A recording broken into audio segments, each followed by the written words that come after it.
રાજ્યમાં વધુ એક નકલી આઈપીએસ અધિકારી ઝડપાયો છે। તો નકલી આઈપીએસ અધિકારી ઝડપાવાના સમાચાર સામે આવી રહ્યા છે। રાજ્યમાં વધુ એકવાર નકલી આઈપીએસ અધિકારી ઝડપાયો છે।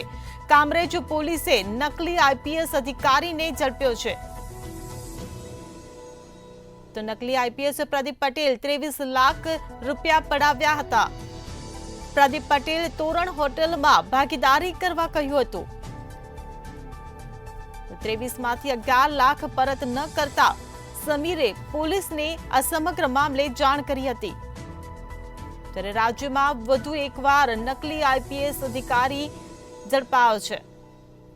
તો કામરેજ પોલીસે આ નકલી આઈપીએસ અધિકારીને ઝડપી પાડ્યો છે।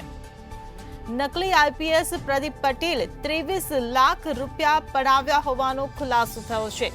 પ્રદીપ પટેલ તોરણ હોટલમાં ભાગીદારી કરવા કહ્યું હતું। ત્યારે 23 માંથી 11 લાખ પરત ન કરતા સમીરે પોલીસને આ સમગ્ર મામલે જાણ કરી હતી। ત્યારે રાજ્યમાં વધુ એકવાર નકલી આઈપીએસ અધિકારી ઝડપાયો છે। તો કામરેજ પોલીસે નકલી આઈપીએસ અધિકારીને ઝડપી પાડ્યો છે।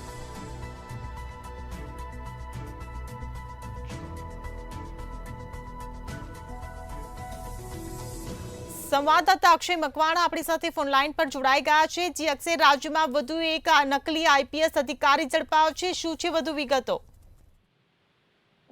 જી ચોક્કસથી જણાવીશ કે દિવસે ને દિવસે જે પ્રમાણે નકલી અધિકારીઓ ઝડપાઈ રહ્યા છે, અત્યારે સુરતની વાત કરીએ તો સુરતમાં વધુ એક નકલી આઈપીએસ અધિકારી ઝડપાયો છે। પહેલા સુરત શહેરની અંદર ઝડપાયો હતો ને હાલ અત્યારે જે સુરત ગ્રામ્યની અંદર એક આઈપીએસ અધિકારી ઝડપાયો છે। સુરતની કામરેજ પોલીસે એક નકલી અધિકારીને ઝડપી પાડ્યો છે અને ઝડપાયેલ ઈસમ જે છે આજે પ્રદીપ, જેણે સમીર જમાદાર નામના એક વ્યક્તિને કામરેજના વલથાણ નજીક આવેલી તોરણ હોટલમાં ભાગીદાર રહેવા માટે જણાવ્યું હતું અને પોતે આઈપીએસ અધિકારી બની અને પ્રદીપ પટેલે સમીર જમાદાર નામના વ્યક્તિને વાતમાં લઈ અને પોતે કામરેજમાં એક તોરણ હોટલ આવી છે તે તોરણ હોટલને ભાગીદારીમાં ચલાવવા માટે ભરમાવ્યો હતો અને ત્યારબાદ 23 લાખ રૂપિયા પડાવી લીધા હતા અને 23 માંથી 11 લાખ પરત ન કરતા આજે સમીરભાઈએ જે છે તે કામરેજ પોલીસને જાણ કરી હતી અને કામરેજ પોલીસે ફરિયાદના આધારે પ્રદીપને ઝડપી લીધો હતો અને જે ઝડપાયેલ પ્રદીપે ફરિયાદી સમીરભાઈને પોતે આઈપીએસ ઓફિસર હોવાની ઓળખ આપી હતી।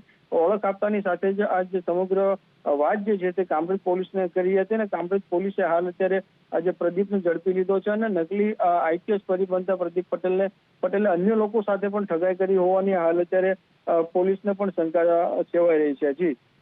જી અક્ષય, આ જે નકલી આઈપીએસ અધિકારી ઝડપાયો છે તે કેટલા સમયથી નકલી આઈપીએસ અધિકારીને બનીને ફરતો હતો અને આ સિવાય બીજા કયા કયા કાંડ કર્યા છે, કોઈ ખુલાસા થયા છે? જી ચોક્કસથી હાલ અત્યારે આ જે નકલી આઈપીએસ બનીને ફરતો જે પ્રદીપ પટેલ જે છે તે અન્ય લોકો સાથે ઠગાઈ કરી હોવાની પણ પોલીસને શંકા સેવાઈ રહી છે। પરંતુ હાલ અત્યારે જે પોલીસે જે છે તે નકલી આઈપીએસ અધિકારીને ઝડપી પાડ્યો છે અને હાલ અત્યારે તપાસનો દોર જે છે તે ધમધમાટ શરૂ કરવામાં આવ્યો છે અને આજે તેની પૂછપરછમાં અન્ય ખુલાસો પણ હાલ અત્યારે થઈ શકે તેમ છે।